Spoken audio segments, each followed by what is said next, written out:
I've got here another card draw. I'd like some Cinero banishing. Looks like hopefully I'll be able to pick up the Raj this time. And I'd really like to do it before I draw cards off the Tower Skara, before I shuffle. I'm drawing a significant amount of cards if I shuffle my deck anyway.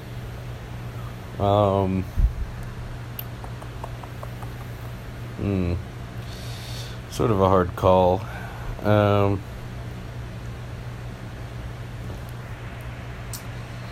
think I'm going to put the... I almost want to put the Trophy Hunter under here.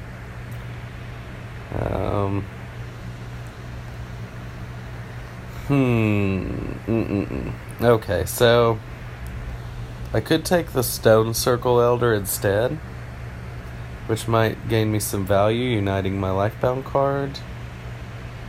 I think I'm just going to play the Tower of Skara and be willing to wait one more round for the Raj. I actually want to discard a card that I'd less like to put under the Dreamer's Glass, because I'm running out of... Okay, I had another one, but running lower on cards for the Dreamer's Glass. Now I get a banish. Definitely running out of starters in my deck pretty quickly, so that's pretty sweet. What I need to do now is buy the Raj and unveil some kind of really sweet construct. So let's see if we can do that. No, but I will take the Prodigal. That's another card to discard to my Tower of Skara. Adds a little value to my deck. And we're kind of due for a 3-cost monster at some point. I don't think I've seen one in a little while. So, still concerned about that Herald of Doom and just really hoping I can just dodge him having some huge power hand for some time. He's added a Trophy Hunter, a Void Militia. So, yeah, I mean, he also added a Grease Monk. He's not been adding strictly power cards, so having an 8-hand isn't super incredibly likely, but it's certainly not impossible. He's added enough power cards to potentially do it. Now that Hornus Knot Tribesman is pretty sweet. That could help me unite my Wolf Acolyte, and also can just, it's pretty easy for me to energize, so I'm going to put it in before I shuffle here. And then I'm going to play my Shard, and I'm going to go ahead and Dreamer's Glass the Heavy. I want to try to draw to a Prodigal to discard. I did not, but the Temple Guardian is fine to discard right now. I don't have any particular targets for it. And doesn't look like I'm going to be banishing anything here with the Arbiter of Fate. So the Iskara is just a card draw this time. And there's that Chieftain, which is going to unite my Wolf Acolyte, and as planned, just basically increase my runes for the turn. Now I can reduce the Kog'Maw to almost nothing here with this Fanatic, so it can actually increase my runes for the turn. Still no banish needed. Can't complain at all about a Lagoon Troll, and I'm going to make sure now this time that I get this Shard before I defeat it.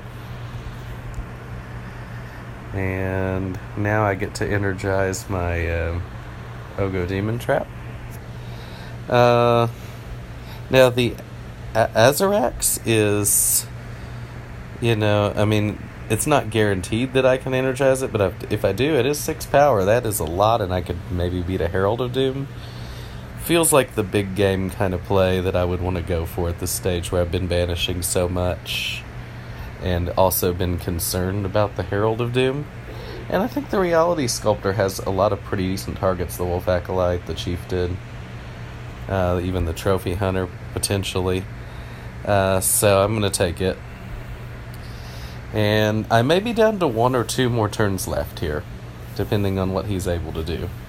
But I'm only a little bit behind in in-game honor, and I feel like I've got to be getting to where we're at least pretty even in deck size, and that I can go ahead in deck size pretty easily on the last turn. So I feel like I said again, unless something crazy happens, I should be okay. And it doesn't look like he's like Herald of Dooming me or anything right now. So he could put the portability directly into play, which wouldn't be a bad play at all.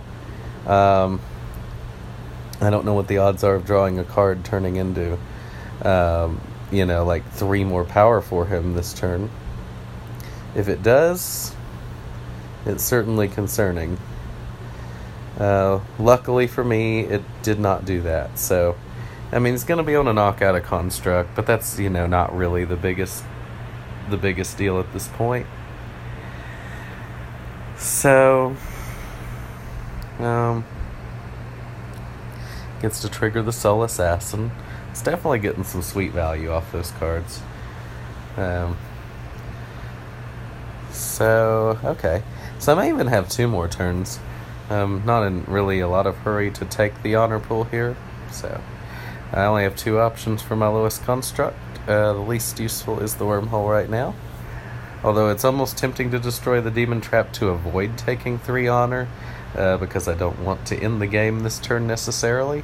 But I think I can avoid that unless I do something, unless situations dictate that, hey, I can beat Herald of Doom and, it's just too good to pass up. What I'm going to do here is, I think I'm going to Raj to pitch the Mystic to get the Anointed Ascara. Nothing wrong with getting a card directly into hand. That Reality Sculptor could copy a Wolf Acolyte or a Chieftain.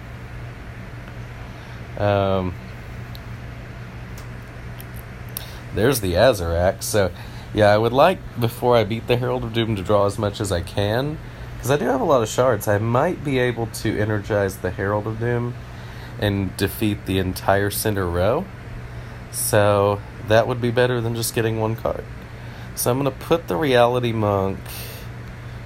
Sculptor directly into my hand and create my own reality here with the Wolf Acolyte. Get some more energy. Get some more soul gems. The Crystalline Monk is maybe less useful than the Prodigal, especially because of Tower Scar. So I'm going to try pitching that.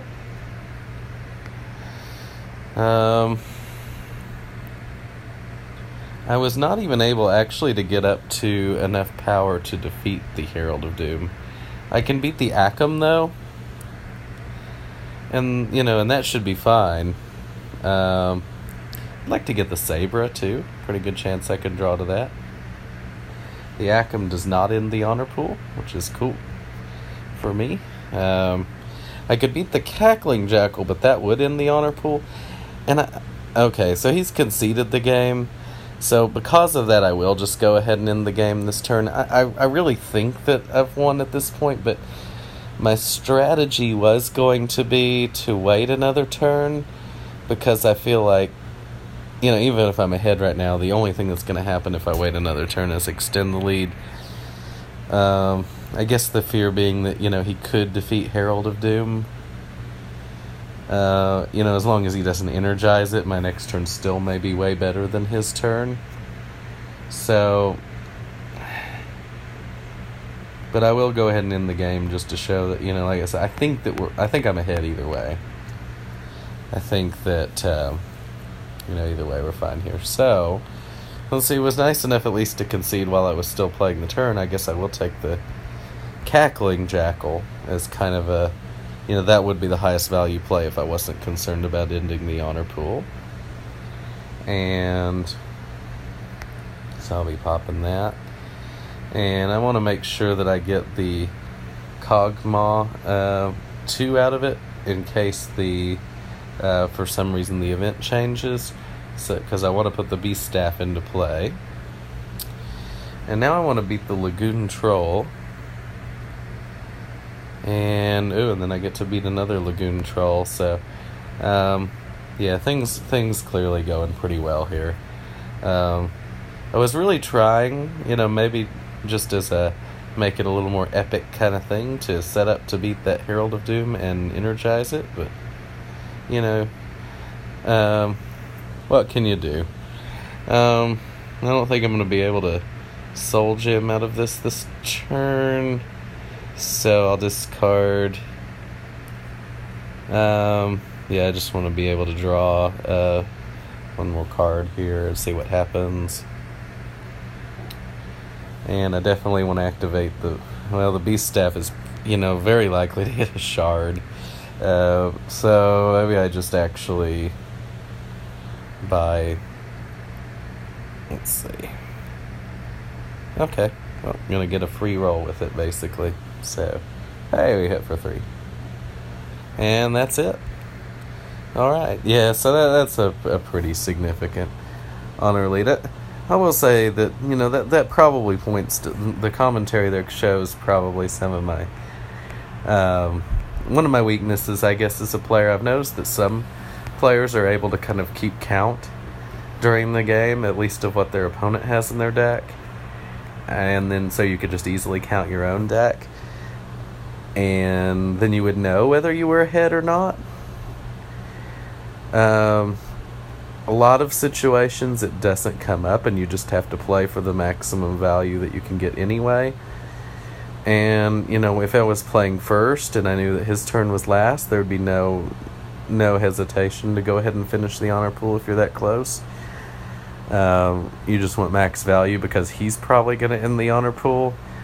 But when you're going second, sometimes you just have the luxury of saying, if there's any doubt, I'm just going to go ahead and extend the game one more turn. If I feel confident that my deck is better. And when you've been using Dreamer's Glass since like the third round of the game, third round through the deck at least, and it hasn't been destroyed and there's like 6 or 7 cards under it, you can generally bet that your deck is better than your opponent's unless something kind of funky's happened and they've just bought all the best heroes, or you've been bogged down with monsters and you've just had to put too many like heavies and mystics in your deck, and they haven't. But generally, as a rule, yeah, your deck's probably better than theirs when you've been using Dreamer Glass that much. And that's why I felt confident in that. And I also had, multiple other constructs that were providing me incremental value. So definitely felt confident that my last turn was going to be better than his with however many turns there were. So that's why I was kind of feeling more confident to extend the game rather than go ahead and end it. But to me, that's a pretty interesting topic as it relates to the game of Ascension. And so I'm glad that, I got to kind of talk through some of that and have a relevant situation to discuss related to it. And there was even an interesting complication in that, hey, he might beat Herald of Doom. Would have liked to have been able to explore it by giving him the extra turn. But anyways, I hope that was interesting to some of you, and I hope you all enjoyed this video. Thanks again for watching. Please like and subscribe, and see you guys next time.